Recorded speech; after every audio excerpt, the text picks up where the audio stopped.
یہ مرکز المعارف المفن کی وہ کتاب ہے کہ جس میں عہد نو کے ہر سوال کا جواب ہے. یہ مرکز المعارف المفن کی وہ کتاب ہے کہ جس میں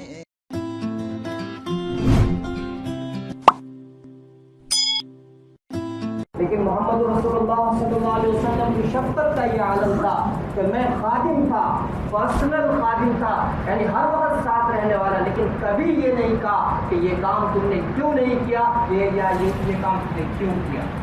وہ صحابی بہت ہی قریبی اللہ کے رسول صلی اللہ علیہ وسلم کے، وہ صحابہ کے اعمال بیان فرماتے ہیں کہ جب یہ مہینہ شروع ہوتا، یعنی شعبان المعظم کا مہینہ شروع ہوتا، تو صحابہ کے بارے میں فرماتے ہیں کہ فَيُكِبُّونَ عَلَى الْمَصَاحِفِ، کہ وہ قرآن کریم کے اوپر ٹوٹ پڑتے تھے اور قرآن کریم کی کثرت سے تلاوت کرتے تھے اس ماہ معظم کے اندر.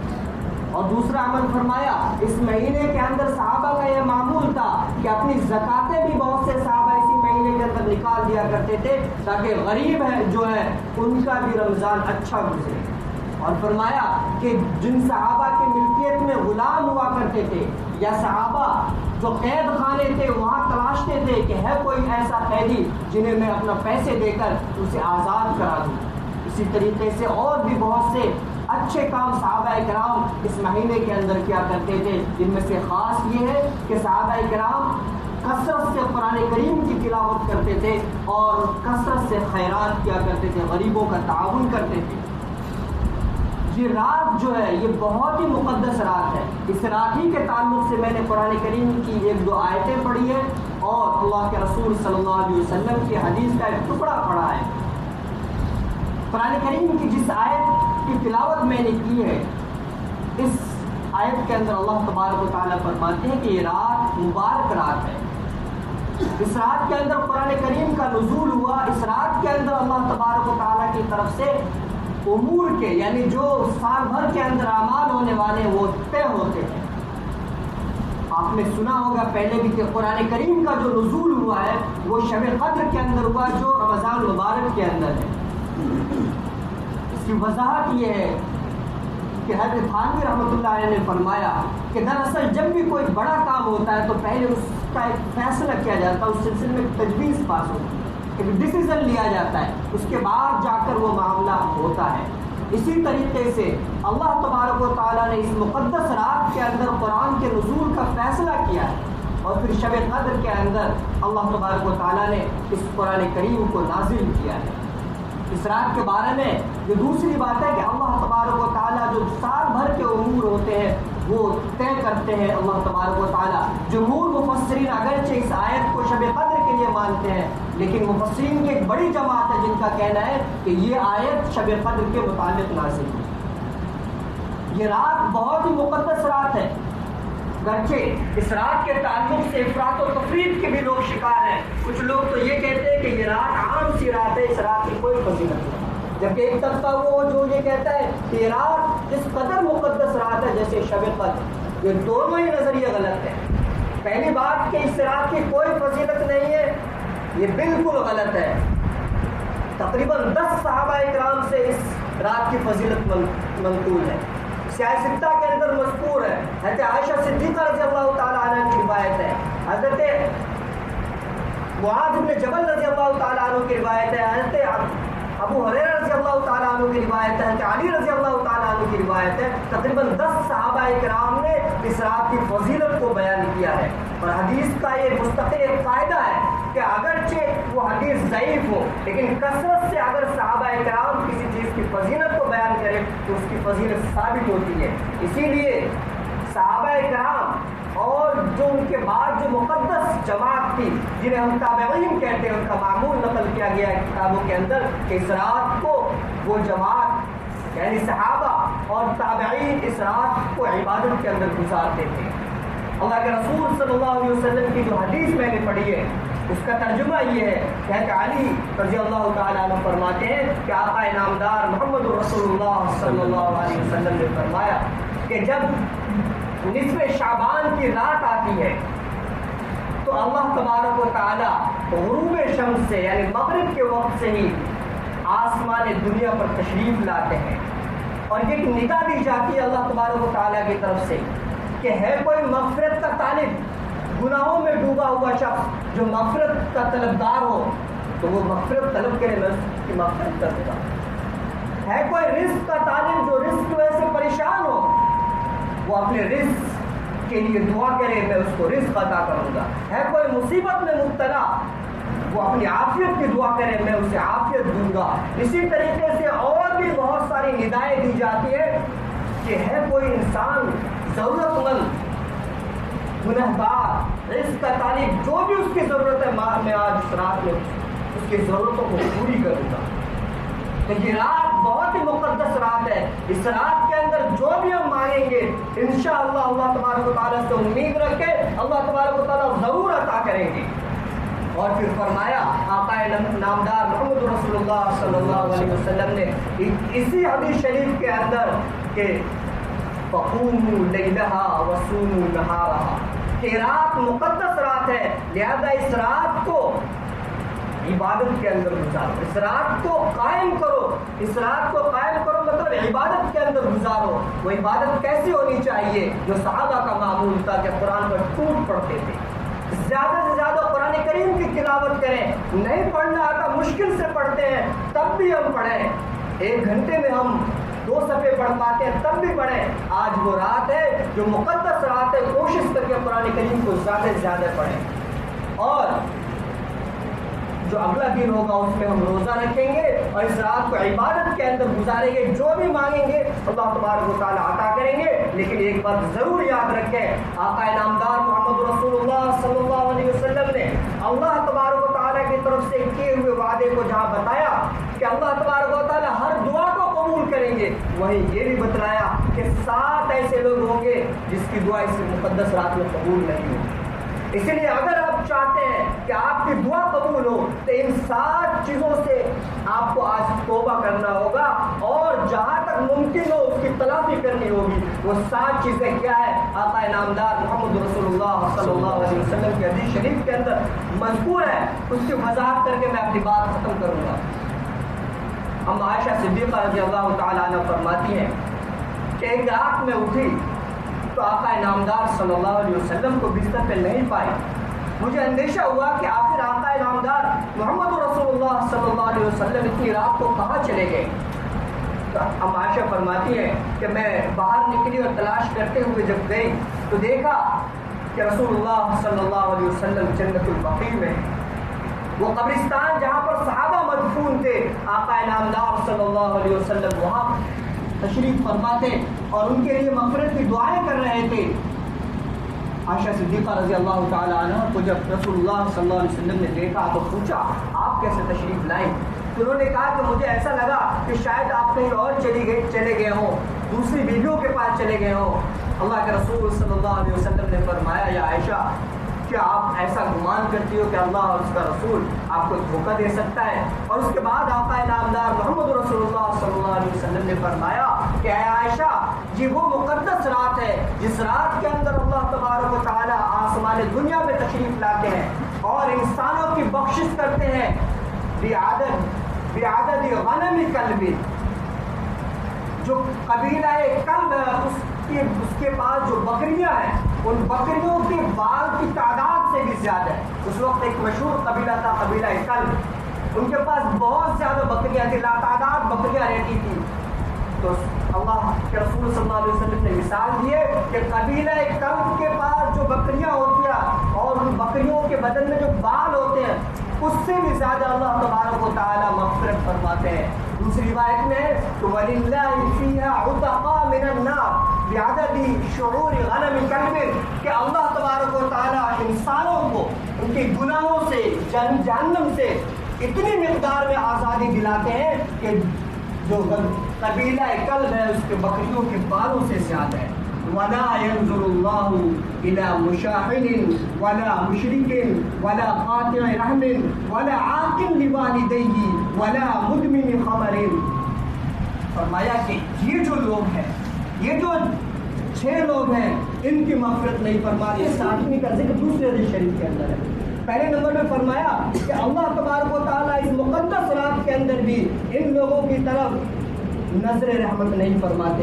ان میں سے پہلا شخص مشرک ہے.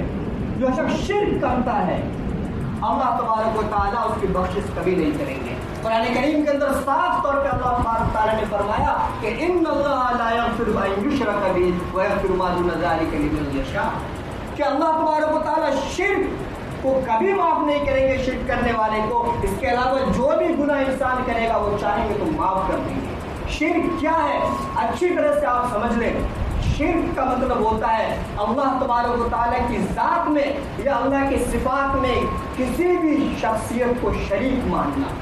ذات میں شرک یہ ہے کہ ایک سے زائد خدا ماننا، ملٹیپل گاڈز پہ یقین رکھنا کہ بارش برسانے والا خدا اور ہے اور رزق دینے والا خدا اور ہے، جیسا کہ ہمارے یہاں کے ہندوؤں کا عقیدہ ہے کہ بہت سارے گاڈس ہیں ان کے یہاں. یہ شرک ہے اللہ کی ذات میں ایک سے زیادہ خدا ماننا. جیسا کہ کرسچن لوگوں کا عقیدہ ہے کہ حضرت عیسیٰ بھی خدا ہے، حضرت مریم بھی خدا ہے اور اللہ بھی خدا ہے، تینوں کا مجموعہ خدا ہے. یہ سراسر شرک ہے. یہ سراسر شرک ہے. تو اللہ کی ذات میں شرک یہ ہے کہ ایک سے زیادہ خدا ماننا. حضرت عیسیٰ علیہ السلام اللہ کے پیغمبر ہیں، رسول ہیں. مریم علیہ السلام ایک برگزیدہ خاتون تھی لیکن وہ اللہ یا خدا نہیں تھی. تو اللہ کی ذات میں شرک یہ ہے کہ ایک سے زیادہ خدا ماننا. اللہ کی صفات میں شرک یہ ہے کہ اللہ کے لیے جو صفات خاص ہے اس کو انسانوں پہ چسپاں کرنا.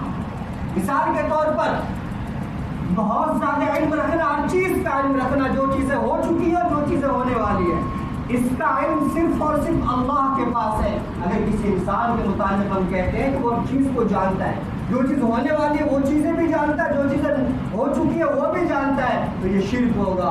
حتیٰ کہ نبی کے بارے میں بھی آپ کہیں گے وہ شرک ہوگا.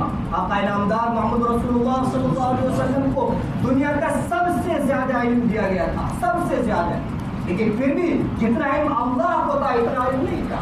جتنا علم آپ کو دیا گیا تھا اتنا علم تھا. اگر ہم کہتے ہیں کہ آقا نامدار محمد رسول اللہ صلی اللہ علیہ وسلم کے پاس ہر چیز کا علم تھا تو یہ شرک جیسا عمل تھا. آخر کیسے ہو سکتا ہے؟ ایک دو واقعات پہ آپ غور کریں. آقا نامدار محمد رسول اللہ صلی اللہ علیہ وسلم کو ایک یہودیہ عورت نے بکری بھون کر اس میں زہر ملا کر دے دیا اور آپ نے کھا بھی لیا تھا. کچھ روایت سے پتہ چلتا ہے کہ کچھ صحابہ نے بھی کھایا، ان کا انتقال بھی ہو گیا. اللہ کے رسول صلی اللہ علیہ وسلم نے آخری وقت میں فرمایا تھا کہ اس زہر کا اثر اب تک میرے جسم کے اندر ہے. اگر آقا نامدار محمد رسول اللہ صلی اللہ علیہ وسلم کو ہر چیز کا علم ہوتا تو اس کا بھی علم ہوتا کہ یہ جو گوشت اور یہ بکری آئی ہے اس میں زہر ملا ہوا ہے. اس سے پتہ چلا کہ ہر چیز کا علم تو صرف اور صرف اللہ کو ہے. کوئی بھی چیز ہم اگر یہ تصور کریں کہ ہمیں کسی پیر سے رزق مل جائے گا یا کسی بھی شخصیت سے رزق مل جائے گا تو یہ شرک ہے. اللہ تبارک و تعالیٰ فرماتے کہ اللہ ہر چیز کو معاف کر دیں گے لیکن شرک کو نہیں معاف کریں گے. اگر زندگی میں کبھی ایسا گناہ ہو گیا ہے، اگر زندگی میں کبھی ایسا گناہ ہو گیا ہے تو یہ وہ رات ہے کہ پہلے اس گناہ کے سلسلے میں توبہ کرے اور اس کے بعد اللہ تبارک و تعالیٰ سے دعا کرے، تبھی آپ کی دعا قبول ہوگی. دوسرے نمبر پہ فرمایا کہ ولا مشاہین، جو مشاہین ہے اس کی بھی دعا قبول نہیں ہوگی. اللہ تبارک و تعالیٰ نظر رحمت اس کی طرف نہیں فرمائیں گے. مشاہین کون ہے؟ جو کینہ رکھتا ہے. کینہ کا کیا مطلب ہوتا ہے؟ بغض اور کینہ کہتے ہیں کہ دو آدمیوں کے آپس میں لڑائی ختم ہو گئی، اس کے بعد اس کے تئیں یہ جذبہ رکھنا کہ جب بھی مجھے موقع ملے گا میں اس کو نقصان پہنچاؤں گا. ایٹریٹ، نفرت دل کے اندر رکھنا، اس کو شہن کہا جاتا ہے، اس کو حق کہا جاتا ہے عربی کے اندر، کہ جس شخص کے دل میں بھی یہ جذبہ ہوگا، کینہ اور بغض ہوگا، اللہ تبارک و تعالیٰ اس کی مغفرت کبھی نہیں کریں گے. علماء نے لکھا ہے کہ اگر کسی کے دل میں بغض پیدا ہو جائے تو اس بغض کی وجہ سے متعدد امراض، متعدد بیماریاں، روحانی بیماریاں اس کے اندر پیدا ہوتی ہے. جس کے اندر بغض ہوگا اس کے اندر حسد بھی پیدا ہوگا، جس کے اندر بغض ہوگا، اس کے اندر شماتت والی بیماری بھی آئے گی، یعنی دوسروں کو دیکھ کر جلنے کی بیماری، دوسروں کی پریشانی سے خوش ہونے کی بیماری. اور اسی طریقے سے انسان کے دل میں جب بغض آتا ہے تو اس بغض کا اظہار کبھی اس کی غیبت کر کے کرے گا، تو کبھی اس کے خلاف اس کے دشمنوں کی مدد کر کے کرے گا، تو کبھی دوسرے طریقوں سے کرے گا. اسی لیے ہمیں سمجھنا چاہیے کہ اگر کسی کے تئیں ہمارے دل کے اندر نفرت ہے، اگر کسی کے تئیں ہمارے دل کے اندر بغض ہے، تو آج یہ رات ختم ہونے سے پہلے ہم ان سے رابطہ کریں، ان سے کانٹیکٹ کریں اور ان سے معافی مانگیں، اور اگر نہیں تو کم سے کم ایسا طریقہ اختیار کریں جس سے وہ نفرت، وہ جو آپ کے دل میں بغض ہے وہ ختم ہو جائے. اور میں نے لکھا ہے کہ اگر آپ کے دل میں بغض ہے، کینہ ہے، تو اس کے نکالنے کے مختلف طریقے ہیں. سب سے پہلا طریقہ تو یہ ہے کہ جب بھی آپ کو ملے تو آپ سلام میں پہل کریں. سب سے پہلے انہیں سلام کریں، انہیں کچھ ہدیہ دیں، انہیں اپنے گھر بلائیں، دعوت دیں، اور بھی کوئی صلہ رحمی کریں، اور اس طریقے سے ان کا تعاون کریں. کوئی ایسا طریقہ اپنائیں، زبردستی آپ کا دل نہیں چاہتا، لیکن آپ سمجھتے ہیں یہ جو بیماری ہے بہت بڑی بیماری ہے، اس بیماری کی وجہ سے اس مقدس رات میں بھی اللہ تبارک و تعالیٰ میرے گناہوں کو معاف نہیں کریں گے، میری طرف نظر رحمت نہیں فرمائیں گے. تو آپ کا دل اگرچہ نہ چاہے لیکن اس کے باوجود بھی آپ کیجیے. تیسرے نمبر پہ فرمایا کہ ولا قاطع رحم، جو قطع رحم کرنے والا ہے، جو رشتہ داری کو توڑنے والا ہے، خواہ وہ خود رشتہ داروں سے الجھ کر اس رشتہ داری کو پامال کرتا ہے یا دوسرے کے درمیان لڑائی پیدا کر کے دو رشتہ داروں کے دلوں کو توڑتا ہے، تو یہ شخص قاطع رحم ہے، رشتہ داری کو توڑنے والا ہے. اللہ تبارک و تعالیٰ نے فرمایا ہے کہ جو شخص رشتہ داری کو توڑے گا میں اسے توڑ دوں گا، اور جو رشتہ داری کو جوڑے گا میں اسے جوڑ دوں گا. اسی طریقے سے حدیث شریف کے اندر اللہ تبارک و تعالیٰ نے فرمایا، اللہ کے رسول صلی اللہ علیہ وسلم نے فرمایا کہ اگر تم چاہتے ہو کہ تمہارے رزق کے اندر برکت ہو، اگر تم چاہتے ہو کہ تمہارے رزق کے اندر کشادگی آئے، تو تم اپنے رشتہ داروں کو جوڑو. ظاہر سی بات ہے اگر ہمارے رشتہ دار ناراض ہیں، ہم نے اسے توڑ رکھا ہے، تو آج ہم رزق کی کتنی بھی دعا کر لیں، اللہ تبارک و تعالیٰ ہمیں رزق سے نوازنے والے نہیں ہیں. ہماری پریشانیاں بڑھ تو سکتی ہیں لیکن اچھی نہیں ہو سکتی. اسی لیے قاطع رحم، اگر ہم نے کسی رشتہ دار کو تکلیف پہنچائی ہے، آپ کو لگتا ہے کہ شاید وہ غلطی پر ہے، لیکن پھر بھی آپ جھک کر آپ اس لڑائی کو، اس جھگڑے کو، اس بغض کو ختم کرے اور رشتہ داری کو جوڑے. چوتھے نمبر پہ فرمایا عاقل لوالدیہ، کہ وہ شخص جو اپنے والدین کا نافرمان ہو.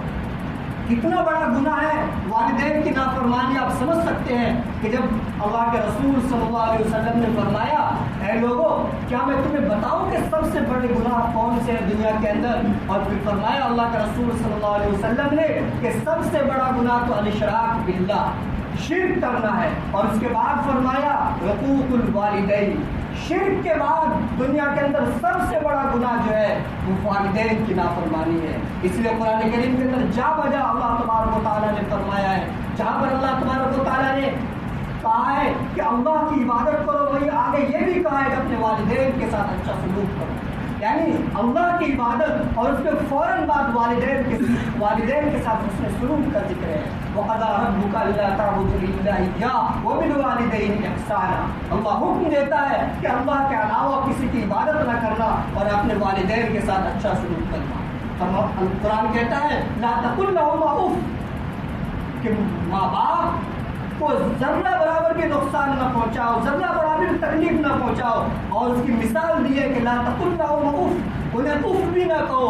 یعنی گفتگو کے اندر کوئی ایسا طرز اختیار نہ کرو کہ والدین کو تکلیف پہنچ جائے. والدین نے کچھ کہا، آپ نے چہرہ ایسا بنایا یا آپ نے کر تو دیا لیکن جواب ایسا دیا کہ ٹھیک ہے کر دیتا ہوں، جس سے تکلیف ہو جائے.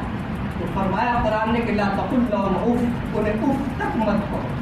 والدین کی نافرمانی اتنا بڑا گناہ ہے کہ حدیث شریف سے پتہ چلتا ہے کہ اللہ تبارک و تعالیٰ آخرت میں تو اسے سب سے سب سزا دیں گے ہی، اس دنیا کے اندر بھی سزا دیتے ہیں. چند گناہ ایسے ہیں جن کی سزا اللہ تبارک و تعالیٰ اس دنیا کے اندر بھی دیتے ہیں، اور بہت ساری مثالیں ہیں. آپ اگر معاشرے کے اندر غور کریں گے، تجربہ کار لوگوں سے پوچھیں گے تو وہ حقائق آپ کے سامنے آئیں گے.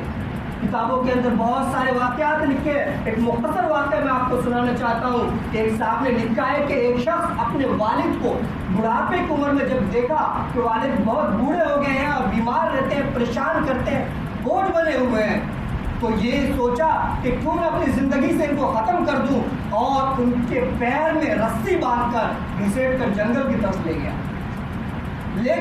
والد چپ چاپ خاموش ہے، بڑھاپے کی حالت میں بولے تو کیا بولے، لیکن ایک حد تک جانے کے بعد والد نے کہا کہ بیٹا بس اگر تو اس سے آگے بڑھے گا تو ظلم ہوگا. بیٹا بہت تعجب میں پڑا اور پوچھا، اے والد محترم اتنی دیر سے گھسیٹتے ہوئے لا رہا ہوں آپ کو، آپ نے اس وقت نہیں کہا، آپ اچانک کہہ رہے ہیں کہ اس سے آگے بڑھے گا تو ظلم ہوگا. باپ نے کہا بیٹا، آنسوؤں کے ساتھ کہا کہ بیٹا حقیقت یہ ہے کہ میں نے بھی تیرے دادا کو وہاں تک گھسیٹا تھا. یہ حقیقت ہے میرے بھائیوں. اگر ہم اپنے والدین کے ساتھ اچھا سلوک نہیں کریں گے، ہمارے بچے جو بظاہر ابھی دیکھنے میں لگ رہے ہیں کہ بہت مطیع ہے، بہت فرما بردار ہے، جو کہتے ہیں ہم اشارے میں کرتا ہے، لیکن یاد رکھیے جب بھی آپ لاچاری کی عمر میں پہنچیں گے، بڑھاپے کی عمر میں پہنچیں گے، تو وہ بھی چاہے گا کہ آپ کو اولڈ ہاؤس پہنچا دے یا اور بھی کوئی طریقہ اختیار کرے. مفتی صاحب، مفتی اعظم مہاراشٹر ایک بہت اچھی مثال دیتے ہیں، ایک زندہ مثال دیتے ہیں. ایک ڈاکٹر صاحب سے ملا میں، ایک ڈاکٹر صاحب نے کہا کہ جب میں شروع میں ہاسپٹل جوائن کیا تھا تو ایک مریض آیا اور بوڑھا تھا بہت زیادہ. کئی دنوں کے رہنے کے بعد میں نے ان کے بچوں کو خبر دی کہ بھائی لے جاؤ، علاج ہو گیا. تو وہ کہنے لگے کہاں لے جاؤں، وہیں رہنے دو، جو بھی فیس ہوگی میں ادا کر دوں گا. آخرکار ہوا تو وہیں پہ ان کا انتقال ہوا، ان کی لاش وہاں سے نکلی. ان کا کہنا ہے کہ ایک عرصے کے بعد پھر ویسے ہی واقعہ پیش آیا. میں نے ان کے بچوں کو فون کیا، بھائی ان کو لے جاؤ، تم یہاں پہ چھوڑ رکھے ہو. تو انہوں نے کہا کہ رہنے دو، جو فیس ہوگی میں دے دوں گا. اور آخرکار اس کی بھی لاش وہیں سے نکلی. تو ڈاکٹر صاحب کا کہنا ہے کہ جب میں نے اپنے یادداشت پہ غور کیا تو مجھے پتا چلا کہ یہ شخص وہی تھا جس نے اپنے باپ کے بارے میں کہا تھا، سالوں پہلے اپنے باپ کے بارے میں کہا تھا کہ رہنے دو، ہم فیس ادا کر دیں گے. یعنی اس شخص کی لاش اسی طریقے سے نکلی. اور ڈاکٹر صاحب کا کہنا ہے کہ میں تیسری جنریشن کا انتظار کر رہا ہوں. یہ حقیقت ہے.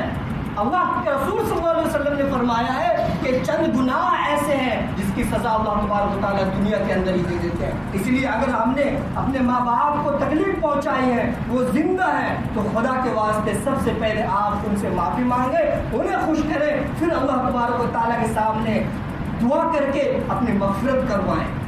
اور اگر گزر گئے ہیں تو ان کے لیے کچھ خیرات کرے، ان کے لیے دعائیں کرے، اور اللہ تبارک و تعالیٰ سے پہلے اس گناہ کی معافی طلب کرے، اس کے بعد دیگر دعائیں کرے. آگے فرمایا کہ والا مدمن خمر، جو شخص شراب کا عادی ہو، شراب پینے والا شخص شراب کا عادی ہو، اس شخص کی بھی شراب میں بخشش نہیں ہوگی.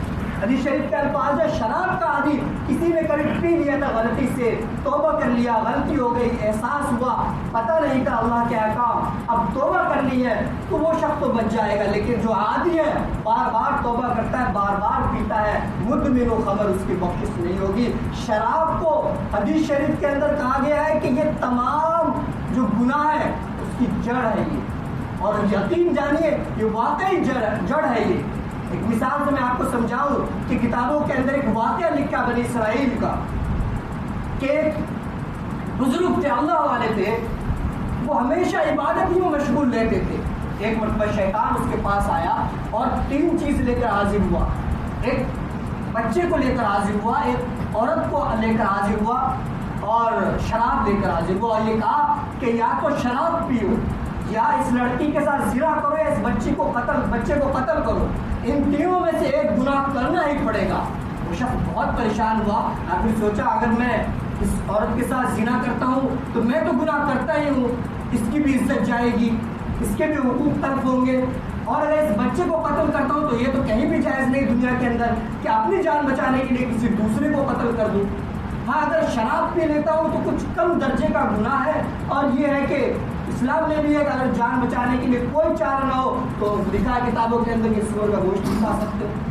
اگر جان بچانے کے اس کے علاوہ کوئی چارہ نہیں ہے، چنانچہ انہوں نے شراب پی لیا، اور اس کا اثر یہ ہوا کہ شراب پینے کی وجہ سے عقل معاف ہو گئی، نشے میں آیا، پاگل جیسا ہو گیا، پھر عورت کے ساتھ زنا بھی کیا، اس بچے کو قتل بھی کیا. اب غور کر سکتے ہیں کہ اگر ان میں سے کوئی دوسرا گناہ کرتا تو شاید وہیں تک محدود رہتا، لیکن شراب اتنا بڑا گناہ ہے جس کو تمام برائیوں کی جڑ حدیث شریف کے اندر یقیناً انسان جب شراب پیتا ہے تو اس کی برائی وہیں تک محدود نہیں رہتی، پورے معاشرے اور سوسائٹی کو اس کا اثر پڑتا ہے۔ اسی لیے اللہ کے رسول صلی اللہ علیہ وسلم نے فرمایا کہ جو مدمن خمر ہے، جو شراب کا عادی ہے، اس کی بھی بخشش اس رات میں نہیں ہوگی۔ ہم نے اگر زندگی میں کبھی شراب پی لی ہے تو سب سے پہلے اس گناہ کی مغفرت اللہ سے طلب کریں، توبہ کریں کہ زندگی میں ایسا گناہ نہ کریں گے، اور اگر کبھی پی لی ہے تو اللہ تبارک و تعالیٰ توبہ کرے اور زندگی میں کبھی نہ پینے کا وعدہ کرے، اللہ سے عہد لیں۔ اسی طریقے سے ایک دوسری حدیث شریف کے اندر ہے کہ جو قتل کرنے والا ہوگا، قاتل جو ہوگا، اس کی بھی بخشش اس رات میں نہیں ہوگی۔ آپ سب جانتے ہیں قتل کتنا بڑا گناہ ہے، کسی بھی صورت میں کسی کو قتل کرنا بیجا جائز نہیں۔ قرآن کریم کے اندر کہ انسان اگر کسی ایک انسان کو قتل کرتا ہے تو اتنا بڑا گناہ ہے جیسے پوری انسانیت کو قتل کرنے والا ہے۔ اسی طریقے سے ایک چیز ہے مسبل، ایک لفظ ہے، ساتویں چیز جو مسبل ہے، یعنی جو ازار ہے، یعنی جو پائجامہ ہے، پینٹ ہے، اس کو ٹخنے سے نیچے لٹکانے والا، اس کی بھی حدیث شریف کے اندر بڑی ممانعت آئی ہے۔ آج الٹا زمانہ آ گیا ہے کہ لڑکیاں تو شارٹ پہنتی ہیں اور لڑکے لٹکا کر پائجامہ پہنتے ہیں۔ حالانکہ حدیث شریف کے اندر ہے کہ جو عورتیں ہیں اس کے جو پائجامے یا جو نیچے کے کپڑے وہ لٹکتے ہوئے ہونے چاہیے، اور جو مرد ہے اس کا جو کپڑا ہو نیچے کا، اس کے ٹخنے یعنی جو اینکل ہے، جو قدم کے پاس جو دو ابڑی ہوئی ہڈیاں ہیں وہ کھلے ہوئے ہونے چاہیے۔ تو اگر آپ ایسا کرتے ہیں تو اس سلسلے میں بھی آپ اللہ تبارک و تعالیٰ سے توبہ کریں اور آئندہ شریعت کے مطابق اپنی زندگی گزارنے کی کوشش کریں۔ آج یہ بہت ہی مقدس رات ہے، اللہ تبارک و تعالیٰ ہم تمام لوگوں کو ان بڑے گناہوں سے بچنے کی توفیق عطا فرمائے۔ اگر ہم سے یہ گناہ ہو گئے ہیں تو ان کی تلافی کرنے اور ان سے توبہ کرنے کی توفیق عطا فرمائے۔